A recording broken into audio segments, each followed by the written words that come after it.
The Nintendo Direct Partner Showcase was bad. So we'll get a general Nintendo Direct in a couple of weeks. We'll get Pokemon Day. Like, we have plenty of games on the horizon already. Anybody who is expecting bombshells at this presentation is completely delusional. And that's kind of something that I do think we need to reiterate going forward is a couple of things. Like, first of all, Nintendo's not responsible for these. It is entirely the third parties.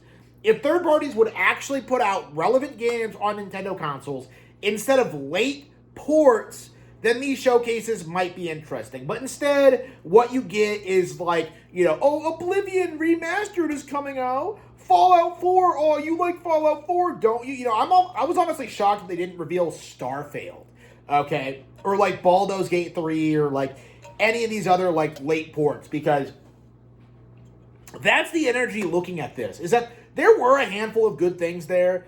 There were things that, a couple of things I would pick up, but like by and large, most of these things were late ports that really should have launched on Switch 1 to begin with. And I think there are like quite a few of them are getting Switch 1 versions as well. But like my thing looking at this is like, why even have these presentations? Okay? Like, if you're just going to have a presentation where you're just going to drop like a bunch of like no-name third-party games, just upload a YouTube video, going over a trailer like, oh yeah, this is available on Switch now. And like, don't do a whole presentation. Like I just don't get it. But like, again, like the Direct was bad. Like, there's no getting around it. It was straight up terrible. But like, you can't really blame Nintendo for it. Because if this is all they have to work with, if this is all the third parties are putting out, then yeah, they are the ones responsible. Like, you need to stop blaming Nintendo for what third parties do. So, like, with that being said,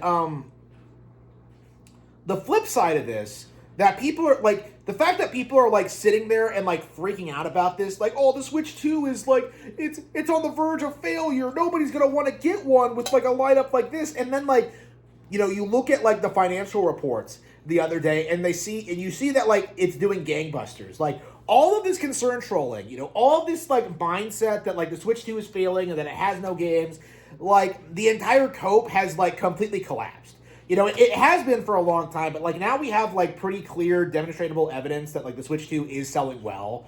So, like, I really have to ask you, like, why are you freaking out about this? Because getting all these ports on Nintendo consoles is a good thing.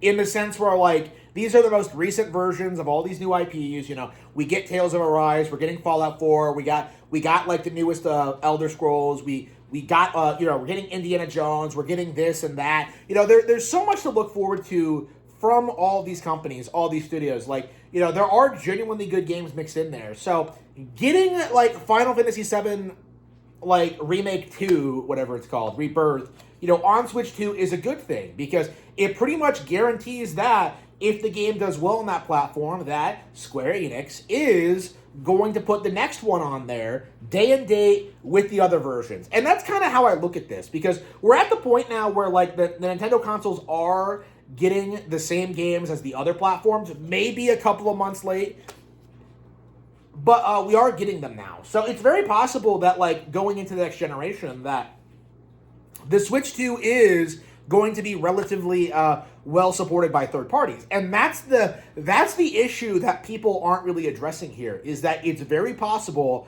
that the Switch 2 is going to be getting Grand Theft Auto 6, the new Call of Duties, every major new indie game.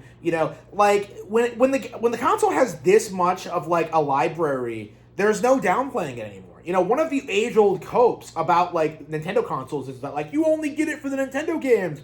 That is not true, and hasn't been true for a long time. Like, again, like, PC gamers can, like, cope and seethe all they want, but the reality is,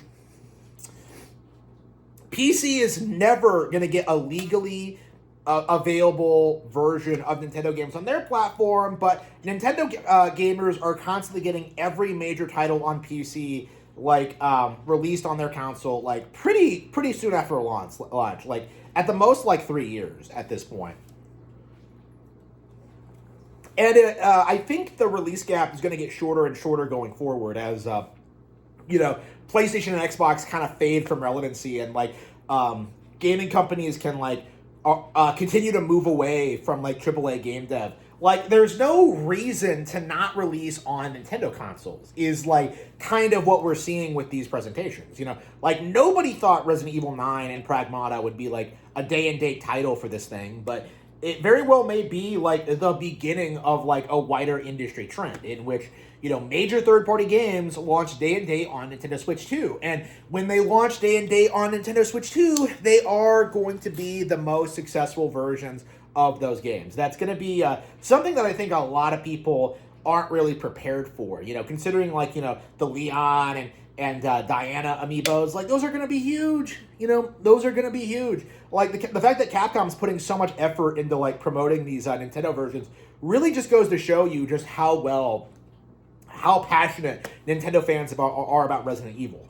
And, you know, Pragmata very well may be, you know, a hit as well. So, again, like, there's plenty of stuff to look forward to in this presentation. The issue, as I see it, is that there were way too many late ports, too many games that looked like complete garbage, and especially too many games we already knew about. Because that's just kind of my opinion looking at this, is that, like, yeah, I didn't really need to hear about Monster Hunter Stories 3 again. I didn't need to hear about, like, you know, Elliot, The Adventures of Elliot at this stage. You know, like, they didn't have a very good trailer for that. Like, it's like, there were good games that I was interested in this presentation, but I don't feel as if, like, they did a really good job, like, promoting them. And honestly, I think, like, shoving them in the partner showcase is kind of diminishing from, like, the general direct, honestly. Like, I feel like I would rather take, like, the one or two, like, big announcements from these partner showcases and then just lump them in, like, a Nintendo Direct and then just have, like, you know, random YouTube uploads for everything else. Because it's just, like, you know, the biggest announcement of this presentation for me, Tales of Arise, like, Nintendo Switch, like, that didn't even get a segment. That was just, like, part of the sizzle reel. I don't believe, in my entire history of watching Nintendo Directs, that the biggest announcement for me was like a sizzle reel game. And I think that really demonstrates like the problem with these presentations is that like you're not giving equal credence to like everything that's coming out. Because like Tales is like really popping off in the West right now. Tales is like has had this huge uptick of relevancy ever since they started going multi-plat again. And it's like, you know, now should be a time where like Nintendo is really marketing Tales as like a really good, I would argue, the companion RPG to Xenoblade. Like, that is absolutely something they should be doing, and yet they're not, you know, it's very, very frustrating. And like, maybe the games are doing well, maybe not, like, are doing, like, well on Switch, maybe, I don't know. But, like, I do think they do need to put more effort into marketing them. And then you look at, like, the stuff they are marketing, like, Orbitals, like, looks like complete slop, like, you know, I knew instantly when I saw that thing that it was like Western-style phoneme, Netflix garbage. And like, you know, some guy in 4chan confirmed this. Yes, it is coming from a Western studio. You know, they're trying to pretend to be anime to get people interested in their products. And that is something that we as weebs need to absolutely reject. And I think we have gotten pretty good at like spotting like authentic anime versus like poser phoneme. So that is very interesting how like nobody's talking about this at all in spite of like having two major direct segments dedicated to it. It was a bad direct, like, but like the thing people have to understand about this is that a bad direct is not going to stop Nintendo's momentum going forward. It isn't going to stop the Switch 2. It's not going to magically stop the general Nintendo Direct from happening. You know, I think by the time the general Nintendo Direct is announced, like, everybody's just going to have forgotten about this, is just kind of my opinion, you know. How many people do you see, like, still bitching about the Farming Direct, right? That was a mainline one and somehow worse than this. That was a general Direct and was somehow worse than this.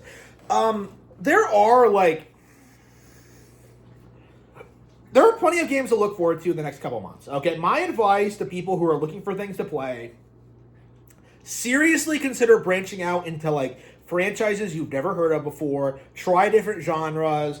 Look at the featured page on the eShop, download demos, like, do something, right? Like, this idea that, like, I only play Metroid games or Fire Emblem, like, it really needs to stop, because there are plenty of games that are similar that you can enjoy on Nintendo Switch. It's embarrassing. Like, right now I'm playing through New Super Mario Bros. U for the first time in a decade. Well, like, doing everything in it for the first time in a decade. I'm having more fun with New Super Mario Bros. U than I have been with most new games. And I think that's a very telling thing. Like, the simple fact of the matter is, people really need to stop, like, obsessing over, like, what's next and what Nintendo's going to announce, and, like, start talking more about, like, what's actually already available and what you can pick up and play now. There have been so many, like, smaller, obscure games I've picked up during this dry season, and I am very, very happy with my Switch 2 right now, and I think most people are. But the online gaming community is very desperate to continue this farce that Nintendo is perpetually failing and on the way out, and it absolutely has to stop today.